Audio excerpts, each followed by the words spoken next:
అందరికీ నమస్కారం అండి. సినిమా 2 రోజుల్లోనే రిలీజు. చాలా టెన్షన్‌గా ఉంది, నెర్వస్‌గా ఉంది. ఇక్కడికి వచ్చిన మంత్రి గారికి, దుర్గేష్ గారికి, ఎంపీ చిన్ని గారికి థ్యాంక్ యూ సార్. మీ సపోర్ట్‌తో చాలా గ్రాండ్‌గా జరుగుతుంది function. Thank you sir. Thank you so much. నా చేతులు, కాళ్ళు వణుకుతున్నాయి నిజంగా చెప్తున్నా.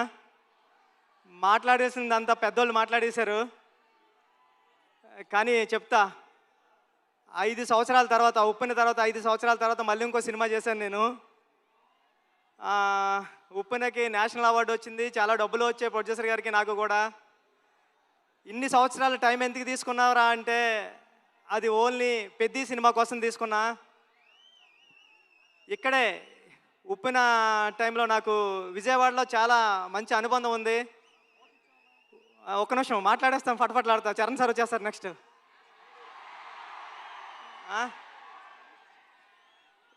ఉప్పెన నేను ఇక్కడే నాగార్జున యూనివర్సిటీ దగ్గర సైకిల్ తొక్కుంటా రాసుకున్నాను స్టోరీ. నేను ఫాదర్ అవుతున్నానని డాక్టర్ గారు చెప్పింది కూడా విజయవాడలోనే.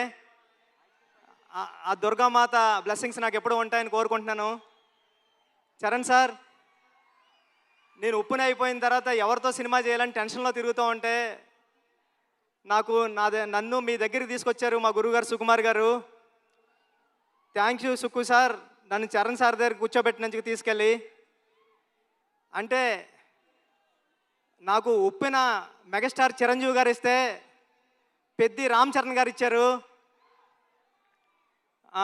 నేను చరణ్ సార్కి స్టోరీ చెప్పాను, దేవుణ్ణి మొక్కుని వెళ్ళాను. ఒక్క కరెక్షన్ కూడా చెప్పకుండా, స్వామి దత్తాత్రేయ స్వామి ఇది ఓకే చేస్తే నీకు రుణపడిపోతానని. చరణ్ సార్ ఒక్క కరెక్షన్ కూడా చెప్పలేదు. పెద్ది అంటే ఒక కమర్షియల్ ఫిల్మ్లా కనిపిస్తుంది మీకు, కానీ ఇది కమర్షియల్ ఫిల్మ్ కాదు. చాలా కమర్షియల్ ఫిల్మ్గా ఉంటూ ఒక ఎమోషనల్ డ్రామా ఇది. ఒక ఆటగాడి జర్నీ. అంటే ఆట అంటే ఇన్నాళ్ళు ఆట అంటే ఆగతాయితనంగా ఉంటుంది, కానీ ఆట ఏం తీసుకొస్తుంది ఒక మనిషికి? తన ఐడెంటిటీ తీసుకొస్తుంది, తన గౌరవం తీసుకొస్తుంది, తన చుట్టూ ఉన్న మనుషుల్ని కూడా మారుస్తుందని చెప్పే కథ పెద్ది. అంటే పెద్ది అంటే అలలా ఎగసపడిన మనిషి కథ కాదు, పడినా లేచిన మనిషి కథ పెద్ది. టెన్షన్గా ఉంది. చరణ్ సార్, అంటే ఈ జర్నీలో మీతో గడిపిన రోజులన్నీ నాకు గుర్తున్నాయి. షూటింగ్ డేస్ నుంచి మీరు ఎక్కడున్నాడు కూడా కనిపిస్తలేదు నాకు. షూటింగ్లో నేను కొత్త, అంటే సెకండ్ ఫిల్మ్కే ఒక స్టార్ హీరో, డైరెక్టర్ నమ్మివ్వడం అంటే మామూలు విషయం కాదండి. ఉప్పెన అయిపోయిన తర్వాత, చాలా హిట్ అయిపోయిన తర్వాత చాలామంది అసిస్టెంట్ డైరెక్టర్స్ హైదరాబాద్లో కనిపించినప్పుడు కానీ కాల్ చేసి నాకు మాట్లాడారు, అన్న ఇంటికి వెళ్ళిపోతారనుకుంటే మా అమ్మ మా నాన్న ఇంకొక 2-3 సంవత్సరాలు ట్రై చేయరా, బుచ్చిబాబు లాంటి ఓడే డైరెక్టర్ అయ్యారంటే మీరు అవుతారని. అలాగా అంటే ఒక రెండో సినిమా డైరెక్టర్కి ఒక పెద్ద సినిమా స్టార్ డైరెక్టర్ సినిమా ఇవ్వడం అంటే మామూలు విషయం కాదు సార్. నన్ను నమ్మారు, నా కథను నమ్మారు. అంటే ఒక నిజాయితీగా ఒక కథ రాస్తే, పెద్ద కథ ఒక దర్శకుడు రాస్తే, ఒక నిజాయితీ గల హీరో ఆ కథను నమ్మి చేస్తే ఏంటి అన్నది పెద్ద తెలుస్తుందండి. పెద్ద నేను రోజు చూస్తున్నా, ఇప్పటికి నేను 50 టైమ్స్ నుండి 100 టైమ్స్ చూసా. పెద్ద చూసిన ప్రతిసారి సెకండ్ హాఫ్లో లాస్ట్ 40-50 నిమిషాలు నేను ఎమోషనల్ అయిపోతా, నా కళ్ళంటే నీళ్ళు వస్తాయి. సేమ్ టైము నా చుట్టుపక్కల చూసిన వాళ్ళు కూడా అదే చెప్తున్నారు. వాళ్ళు చాలా ఎక్కువ చెప్పారు, నేను చెప్తే బాగోదని చెప్తలేదు. చాలా మంచి సినిమా తీసావురా, చాలా బాగుంటుంది సినిమా, అందరూ చూస్తారు అని చెప్తున్నారండి. ఈ సినిమా June 4th రిలీజ్ అవుతుంది. ఫ్యామిలీస్తో వెళ్ళండి, మీ కిడ్స్ని తీసుకుని వెళ్ళండి. అంటే పెద్ద అంటే ఒక ఆటంకం వస్తే ఆగిపోయే ఒక కుర్రోడి కథ కాదు, ఎన్ని ఆటంకాలు వచ్చినా ముందుకు సాగే కుర్రోడి కథ. నేను 9th క్లాస్లో ఉన్నప్పుడు చదువుకున్నా, పట్టుదల ఉంటే సాధించలేనిది లేదని. 10th క్లాస్ నాన్ డీటెయిల్లో ఉండేది. అలాగ పట్టుదల ఉంటే ఏమి సాధించవచ్చు అంటే చాలా ఇన్స్పిరేషనల్ స్టోరీ పెద్ద జర్నీ. పెద్దిగాడికి విజయం చాలా ఈజీగా దక్కలేదు, చాలా స్ట్రగుల్తోనే విజయం సాధించాడు పెద్దిగాడు.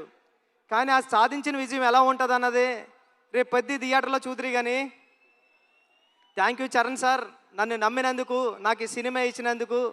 మిమ్మల్ని లైఫ్లో ఎప్పటికీ మర్చిపోను, మీకు రుణపడి ఉంటా సార్ ఎప్పటికీ. Thank you sir, thank you. Janhvi madam, thank you. ఈ సినిమాకి మేమందరం మట్టిలో రస్టిక్గా ఉంటే మీరు తీసుకొచ్చి కలర్ యాడ్ చేశారు. మీ మదర్కి మేమందరం పెద్ద ఫ్యాన్స్. మీ పర్ఫార్మెన్స్ ఎలా ఉంటుందంటే ఒక్కొక్క సీన్లోని ఒక మగరాయిల్లాగా ఉంటుంది, ఒక హీరోయిజం ఉంటుంది మీ పర్ఫార్మెన్స్లో. ఈ సినిమాలో చాలా మంచిగా యాక్ట్ చేశారు. ఈ అచ్చియమ్మ క్యారెక్టర్ని కూడా మర్చిపోవడం అంత ఈజీ కాదు. క్లైమాక్స్లో మీరు చేసే ఆ పెర్ఫార్మెన్స్ కానీ అన్నీ. Satish sir, thank you so much. ఇంత పెద్ద సినిమాని నమ్మి ఏ రోజు ఒక మాట అనకుండా నన్ను ఒరే నువ్వు చేసుకోపో అన్నారు. ఇది 350 కోట్లు ఎంత అయింది, నాకు 25 కోట్లతో తీసా పెద్ద సినిమా.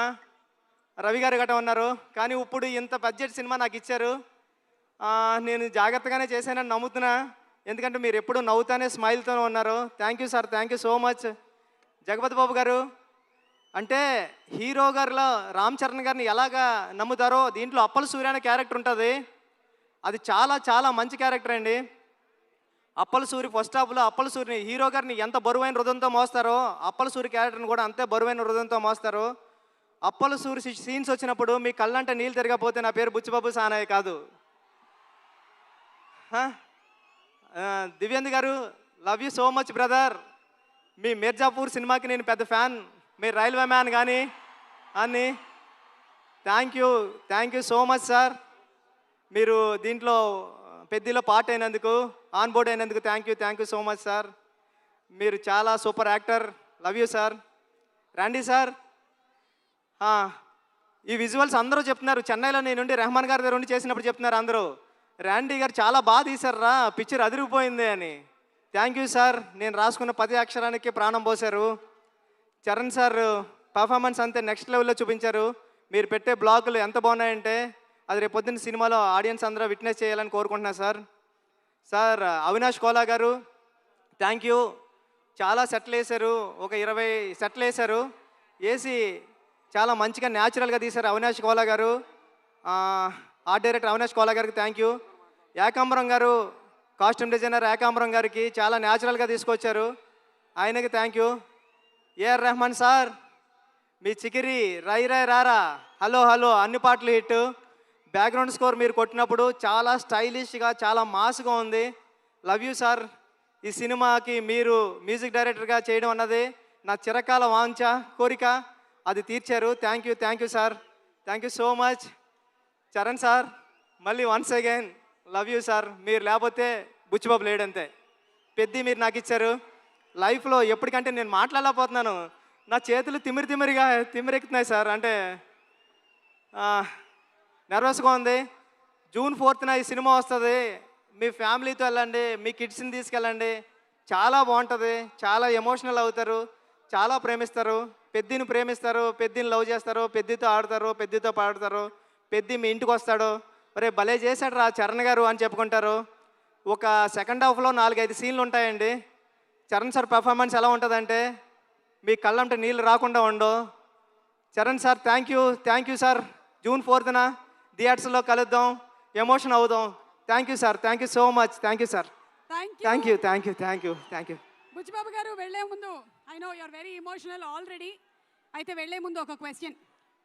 10 సంవత్సరాల తర్వాత ఈ సినిమా గురించి జనాలు మాట్లాడుకునేటప్పుడు ఏం చెప్తే బాగుంటుంది అని మీరు అనుకుంటున్నారు? ఎలా చెప్పుకుంటారు? 10 సంవత్సరాల తర్వాత ఈ సినిమా గురించి గుర్తించుకోవాలంటే రామ్ చరణ్ అంతే. చరణ్ గారు ఈ సినిమా కథ ఓకే చేయడం అంటే మామూలు విషయం కాదు. రేపు పొద్దున్న మీరు స్క్రీన్ మీద చూద్దరు కానీ ఇలాంటి కథ ఒక స్టార్ హీరో ఓకే చేస్తాడా అని. స్టార్ హీరో ఎందుకు ఓకే చేశారు? ఒక కథను నమ్మితే ఆయన కూడా ఒక కథ నమ్మి మీ అందరికీ ఒక మంచి కథ, మన రూటెడ్ కథ, మన విజయనగరంలో జరిగిన ఒక కుర్రోడి కథ చూపించడానికి వస్తున్నామండి. Thank you sir. Thank you madam. Thank you Suma గారు. Thank you so much. మీరు చాలా బ్యూటిఫుల్గా ఉన్నారు. Thank you sir. Thank you. లాస్ట్లో మాకు కూడా ఒక బిస్కెట్ వేసినందుకు. Okay, so once again special thanks to all our sponsors, Shreyas one city.